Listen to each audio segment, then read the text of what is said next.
പലപ്പോഴും നമ്മുടെ പ്രാർത്ഥനാ ജീവിതത്തിൽ വരുന്ന ഒരു അപകടം എന്ന് പറയുന്നത്, നമ്മളെല്ലാവരും മറ്റുള്ളവരുടെ മാനസാന്തരത്തിന് വേണ്ടിയാണ് എപ്പോഴും പ്രാർത്ഥിച്ചുകൊണ്ടിരിക്കുന്നത്.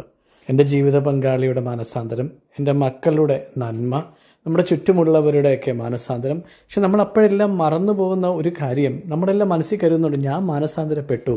നമ്മുടെയൊക്കെ ആ ഒരു ചിന്ത മാറണം. ഓരോ ദിവസവും നമ്മൾ പ്രാർത്ഥിക്കേണ്ട ആദ്യത്തെ കാര്യം, എൻ്റെ ദൈവമേ, എൻ്റെ മനസ്സിന് ഒരു രൂപാന്തരീകരണം നീ തരണം.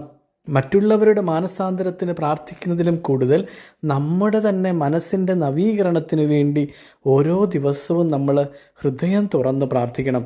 അതുകൊണ്ടാണ് കർത്താവ് ആദ്യം തൻ്റെ പരസ്യജീവിതം ആരംഭിക്കുമ്പോൾ പറയുന്നത്, മാനസാന്തരപ്പെടുവിൻ, സ്വർഗരാജ്യം സമീപിച്ചിരിക്കുന്നു. അപ്പോൾ മർക്കോസിന്റെ സുവിശേഷം 1-ാം അധ്യായം 15-ാം തിരുവചനത്തിൽ കർത്താവ് അത് പറയുമ്പോൾ നമ്മളെല്ലാം ഓരോ ദിവസവും, എൻ്റെ കർത്താവെ, എൻ്റെ ആത്മാവിനെ, എൻ്റെ മനസ്സിനെ, എൻ്റെ ശരീരത്തെ നീ രൂപാന്തരപ്പെടുത്തണമേ.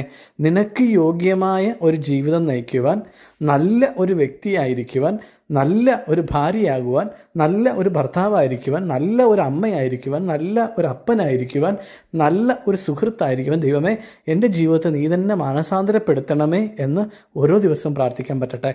തലവണങ്ങി ആശീർവാദം സ്വീകരിക്കാം. പിതാവായ ദൈവത്തിൻ്റെ സ്നേഹവും ഏകജാതൻ്റെ കൃപയും പരിശുദ്ധാത്മാവിൻ്റെ സംസർഗ ആവാസവും എന്നും എപ്പോഴും നിങ്ങളോടൊപ്പവും നിങ്ങളുടെ എല്ലാ നിയോഗങ്ങളോടൊപ്പവും